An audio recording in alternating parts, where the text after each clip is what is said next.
For every swing, every moment, the Milwaukee Brewers fight. It's not just about hitting the ball, it's about leaving a legacy. You know what separates a contender from a pretender?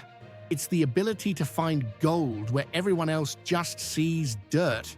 And that is exactly what the Milwaukee Brewers front office is trying to pull off again. There's a move that just went down, flying under the radar for most people, but it carries the exact DNA of what Pat Murphy wants to instill in this roster. We are talking pure speed, the kind of chaos on the base paths that got us 97 wins last season, even when our raw power was lacking. The news is hot, straight from the minor league wire. The Brewers just snagged speedster Dawson Brown away from the Toronto Blue Jays. Now, I know what you're thinking. If you just look at the cold, hard spreadsheet, you're going to see hitting numbers that would scare anyone off, but I need you to look past the obvious right now, because signing this 24-year-old kid, it isn't about what he did wrong in Canada. It's about the one elite tool he possesses that we know how to use better than anyone. The Milwaukee Brewers ranked 22nd in Major League Baseball in home runs last year, mediocre for a title contender, but we compensated by finishing second overall in stolen bases. We are the team that applies pressure, that forces errors, that makes the pitcher sweat. Just seeing a runner on first, and this is where Dawson Brown steps in. We're talking about a guy who was a third-round pick back in 2019 and brings baggage containing 149 stolen bases in 463 minor league games. Do the math with me. That is an absurd average that, projected over a full 162-game season, would easily put this kid over 50 steals a year at the big league level. It's an elite motor acceleration that few athletes in the world possess. But then comes the ugly side of the coin, the reason Toronto gave up on him and let him walk into minor league free agency in November. His offensive performance last season was, let's be honest here, disastrous. He hit just 174 across 101 games, split between AA and AAA.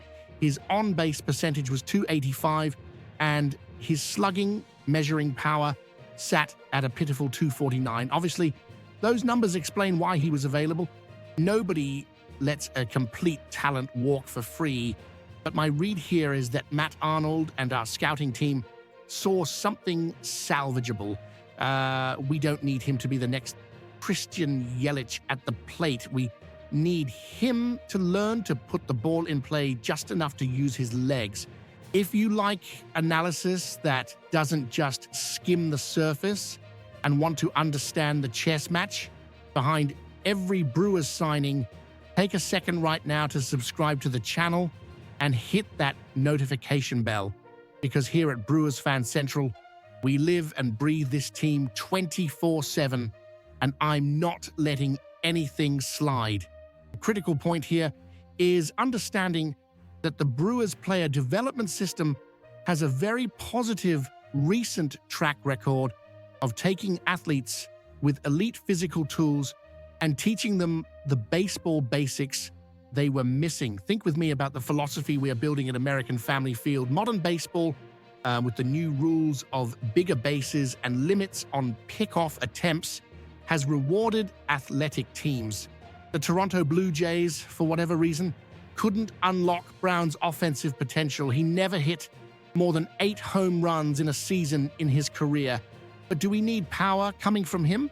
Absolutely not. What we need is elite defense in the outfield, something the scouting reports indicate he can deliver, and that terminal speed to come in as a pinch runner in playoff games, or to become a starter that terrorizes defenses if our hitting lab can fix his mechanics. Harvick Blake, who covers our AA team, was the one who broke the initial news on Friday, and Baseball America confirmed it. It's a minor league deal, which means zero risk for the franchise.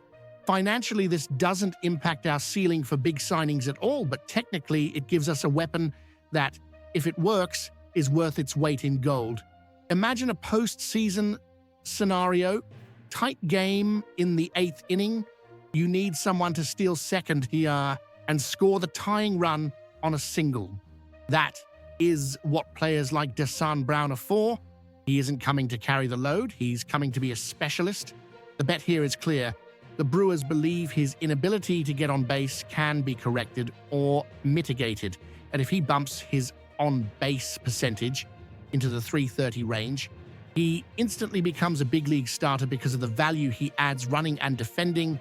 Baseball is a game of failure, and Brown's failure has been contact, but his virtue is something you cannot teach.